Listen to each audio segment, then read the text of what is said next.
Good evening, I'm Hafiz Marzukhi. Our top stories for tonight. Tariff rates by the Trump administration revealed. What's next? We'll delve into that a bit more on AWANI International.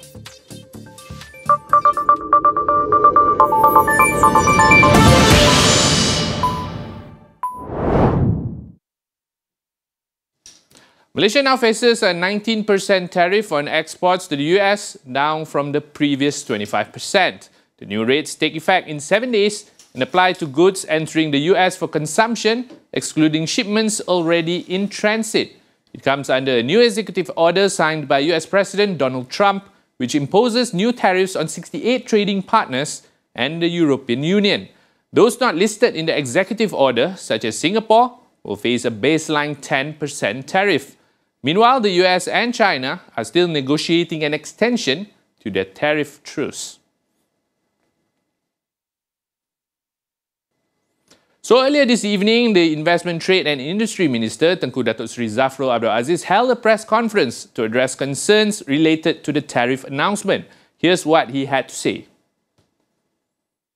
The reciprocal tariff rate of 19% is a tariff that we feel is fair given the circumstances, and given vis-a-vis where our neighbours are and where the global landscape. In the negotiation of the reduction of tariff, the government has been very thorough as well as methodical in deciding Malaysia's final offer to the US.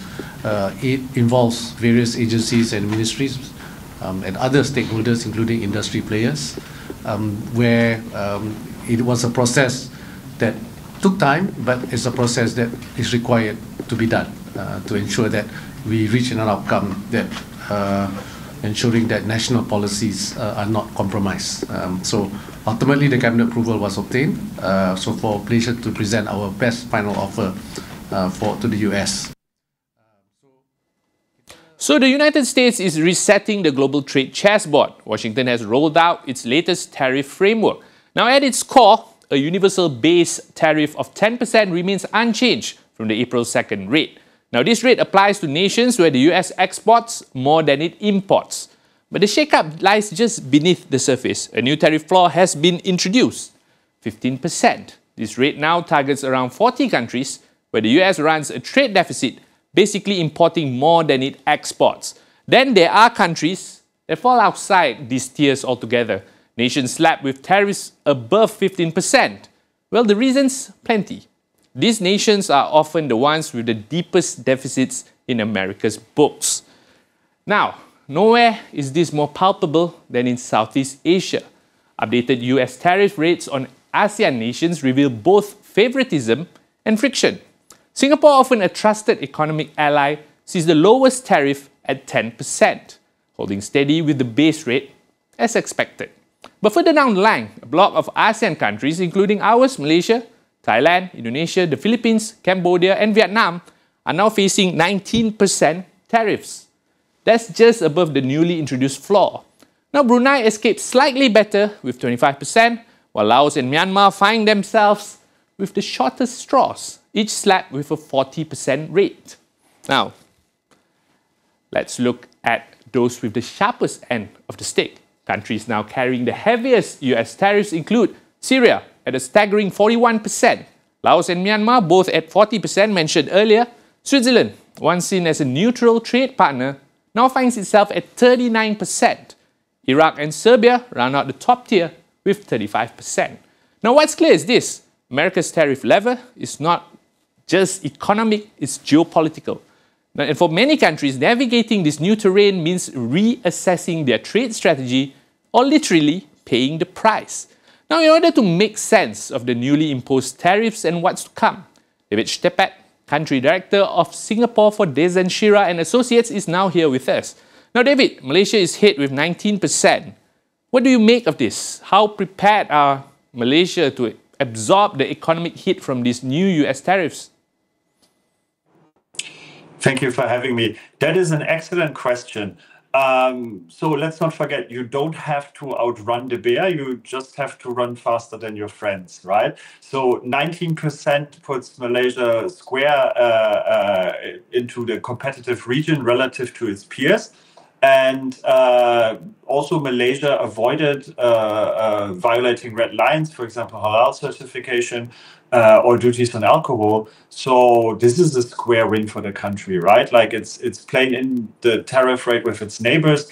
As you mentioned before, Thailand, the Philippines, Vietnam, they all have similar tariff rates, right? Like so. Here we would probably not see production favor any one country, right? Like it would stay in Malaysia. Of course, as a country, Malaysia is very much exposed to trade with the US. The United States remains one of Malaysia's largest export markets and a key investor. And the 19% tariff applies still to a broad range of manufactured products. So semiconductors and pharmaceutical products are exempt, but that still leaves electrical and electronic products, rubber, palm oil, machinery, and this may have an effect on Malaysian exporters. So margins will probably be squeezed and demand may also be lower. Malaysia's central bank has already revised the 2025 GDP forecast from 5.5 to 4.5% to 4 to 4.8%, because this will probably put a drag on the economy.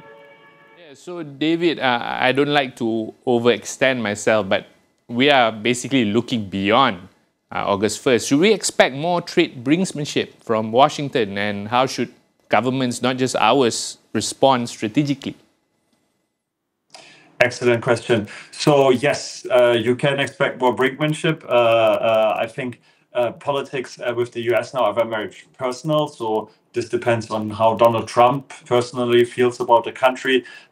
This also depends on other factors. So for example, Malaysia, Thailand, and Cambodia, I think very much benefited from putting an end to the border conflict between Thailand and Cambodia. This was brokered by Malaysia, and as a result, everybody benefited from a 19% tariff rate because, among other factors, of course, because Trump wanted to be seen as a peacemaker here, and that he has influence on the region. So, of course, Trump also uses it as a foreign policy tool. So if he doesn't like something, he will threaten tariffs, right? And he also uses it to make deals, right? So basically, the tariffs are the stick.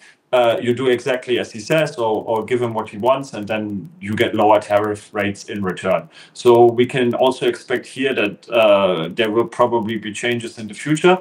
What it's difficult to predict because the policy seems to be a bit mercurial. What we can say that there will of course be an effect on countries. How they deal with it is another question. So, for example, if you say you don't accept this or you push back, that's probably not working. Even when you look at the European Union, which as a bloc is the second largest economy in the world, even they were not pushing back, right? So they're accepting 15% tariffs, and they are not in return putting tariffs on American goods because it would hurt their own economy as well, right? So you will probably see countries just putting up with this because the alternative would be to fight back, and that may make the economic environment even worse. So as long as these tariff rates stay manageable, so in the ranges that you just mentioned, we had a floor of 10, it's at least 10 for any country, then most trade partners and partners that the US heavily trades with, they fall in the 15% range. And then other countries anywhere between 19 to 25%. And then, of course, some exemptions, but these tend to be small countries, with the exception of Switzerland, that then are higher in the 30s. Also, Canada here was hit with 35%. So we have to see how that plays out. Yeah, I like how you describe it as mercurial. That was David Stepat. He's the country director of Singapore for Desan Shira and Associates, here to share insights with us. Thank you so much, David, for your time. Stay tuned for more after the break.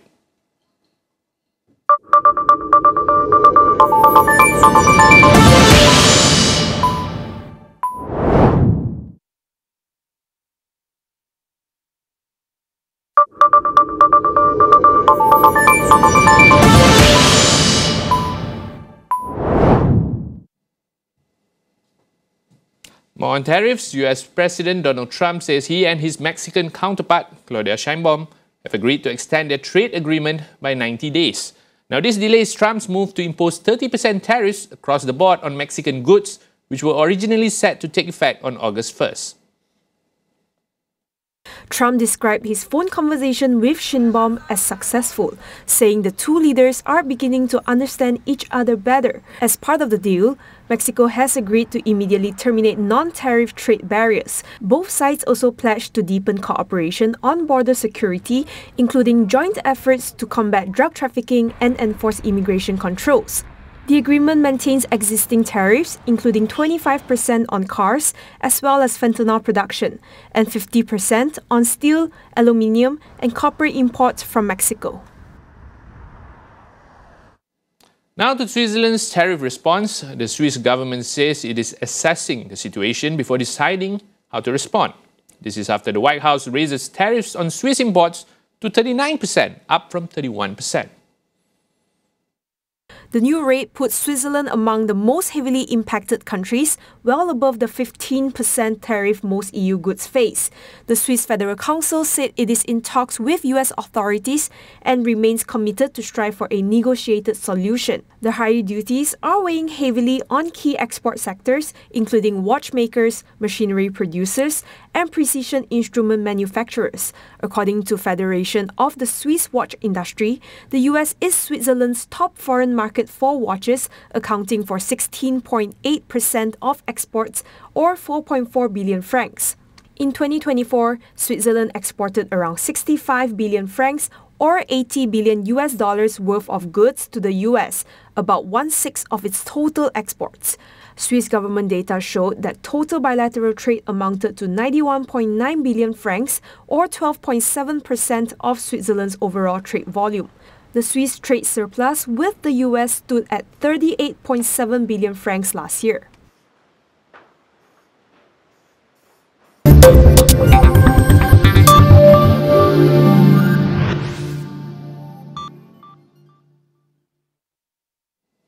The Higher Committee of Human Fraternity, or HCHF, in collaboration with Yayasan Muda Giat Peduli Indonesia, YMGPI, and Dompet Aman Indonesia, hosted by the Indonesia Stock Exchange, or IDX, distributed 100 AI-powered educational tablets to students at Amal Khair Yasmin and Darul Rahman Islamic Boarding School in Jakarta earlier this week on Monday.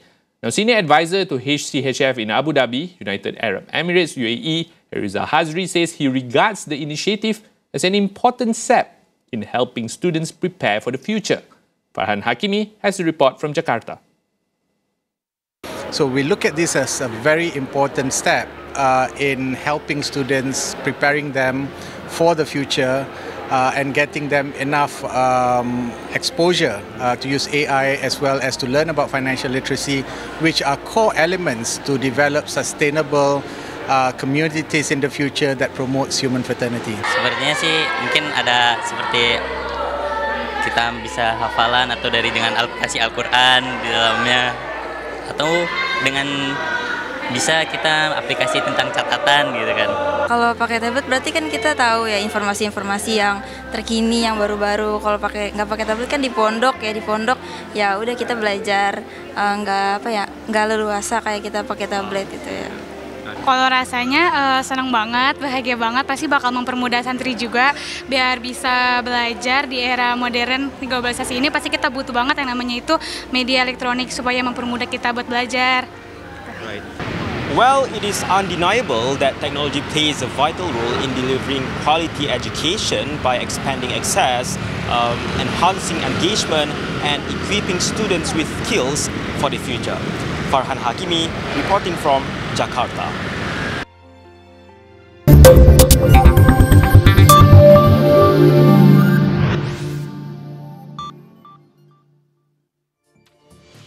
That report wraps up AWANI International tonight. Thanks for watching. I'm Hafiz Marzukhi. Good night.